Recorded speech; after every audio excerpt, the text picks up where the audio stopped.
Hello. This year, Purim is quite different from other years. First of all, it's the first year for many years, actually 13 years, since it fell on a Friday. When Purim's on a Friday, things are rather different. It's a shorter day with a slightly different focus, but also because while we are, thank God, at the tail end of the pandemic, there are still many restrictions, and many of us are thinking back to last Purim, just at the beginning of the pandemic, when unfortunately so many people became sick. So the first thing is please keep safe and make sure that we follow the government guidelines and our safety rules extremely scrupulously while we celebrate.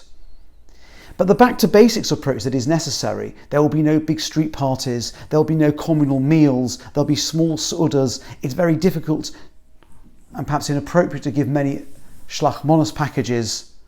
It's always appropriate to give lots of tzedakah, of course, and you can do that through the shul website. It's a back to basics Purim, an opportunity perhaps to think, stripping away the commercialization and all the kind of externalities, what Purim is really about. And I think in order to understand that, it's necessary to first look at the background. Purim is really a rabbinic fulfillment of the mitzvah of Mechias Amalek, of obliterating Amalek. That is why we read the parsha, the story of Amalek, and the requirement to remember and blot out their memory on the Shabbos just before. It's a warm-up. It sets the scene for Purim, which will always be in the week ahead. What is the objection? Amalek, of course, was an ancient people. There's a discussion as to whether Amalek really exists in any real sense in our day, but whether it does, and of course there is no specific mitzvah today of eliminating Amalek, there's an Amalek ideology, a way of thinking about the world, which we see all about us and often see in ourselves.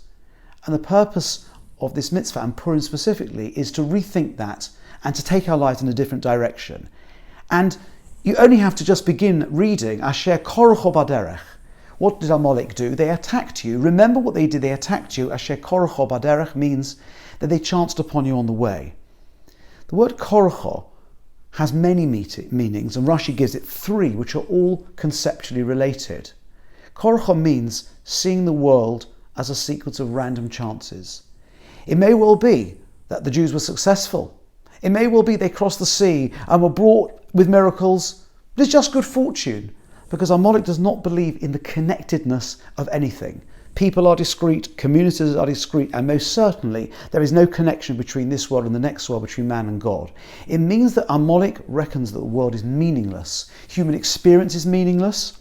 Asher Korocho Baderech, they chanced upon you on the way. You, Bnei Yisrael, were lucky yesterday, and I'll be lucky today. It's about luck. It's about, if you like, just the luck of the draw, the lots, which of course is the underlying theme of Purim. That's what Amalek represent. And of course, a Jewish perspective that while we can never understand, and particularly when bad things happen, we should always avoid trite or simplistic explanations. We subscribe to the idea that life is meaningful and things happen for a reason, even if we can never know what it is. And that is why a godly society must obliterate an Amalek way of thinking. In the passage that we'll read on Purim morning, we're told that ki yod al keis yah, the hand is on the throne of God, because there's milchama b'Amalek midor dor. There will be a war against Amalek throughout all generations. And the rabbis note that the word kisei becomes case, throne is written defective, and the name of God is also written defective because, as it were, the manifestation of the divine, the idea that life is meaningful, that we have some aspirations which are universal, that we can connect to spirituality within this world, a primary aspiration of Judaism, that idea is refuted by Amalek, can never be fully manifest while they are still there. So, as it were, the divine throne and the divine name, the essence and the manifestation of the divine, can never be fully realized while Amalek is in the world. It's a seesaw. While they are up, we are down, and while they are down, we are up. That is the starting point. That's what Amalek is about, and that attitude that nothing really matters, that there is no connection between things, is something which may be exemplified by Amalek, but of course from time to time inhabits all of our thinking. And you see traces of that in the Purim story.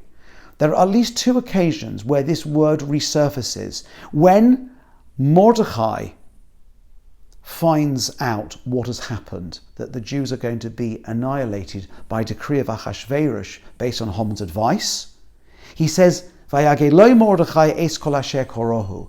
It was reported to Mordechai what had happened. Korohu, it's the same word.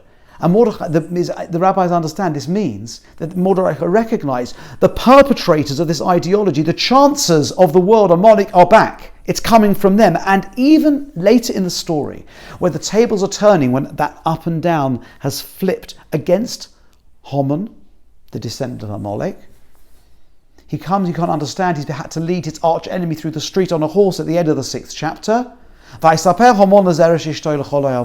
And Haman reported to Zeresh, his wife, and to all his beloved ones, Eis kol asher koro, everything that happened by chance. It's all chance. He cannot see what's happening. And how do they answer? If you're going that way or going down, and he's a Jew, Mordechai, you've had it, because the scales have tipped against you.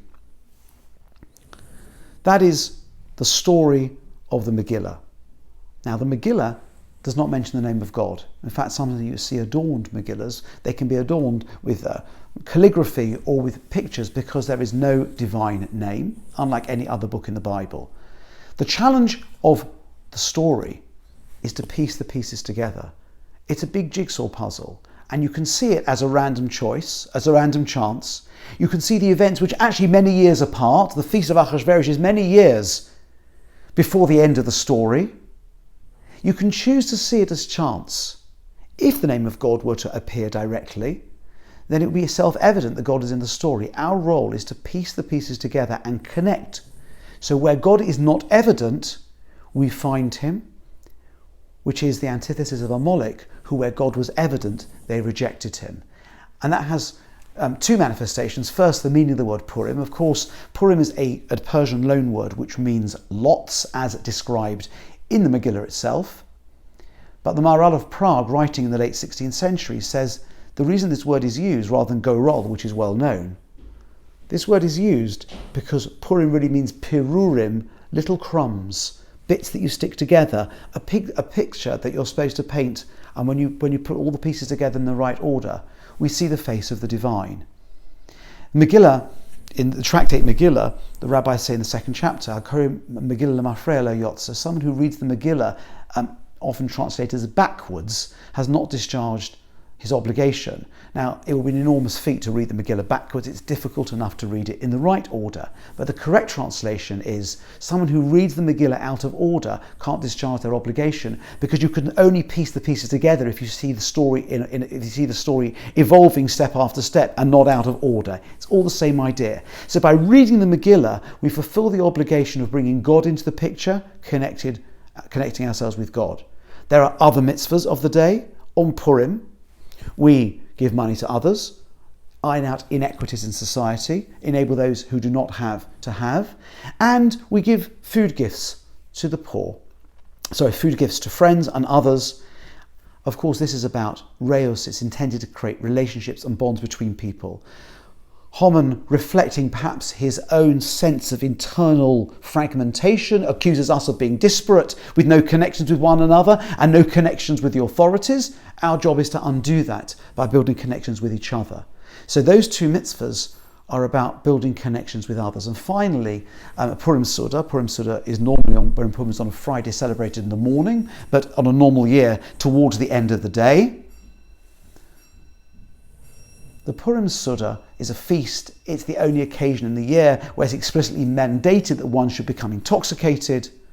This is very much about rediscovering the self.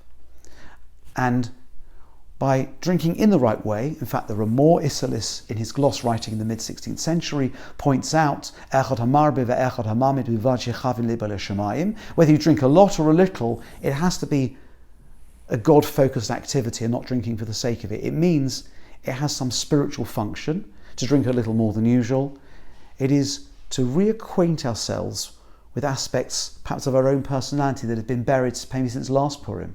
It's about the rediscovery of the relationship between our parts, between our body and soul. So finally, the Purim Suda, if done in the right way, is about reconnecting ourselves with ourselves. And so Amalek, the nation that represents the notion of fragmentation, disconnection, lack of the divine, gives rise to a counter festival called Purim, where you put the pieces together, the Purim, the Pirurim, the crumbs, and in it we have a chance to rebuild our relationship with God, with others, and with ourselves. Wish you a Freiliche Purim, a Simchas Purim, sei gesund und stark.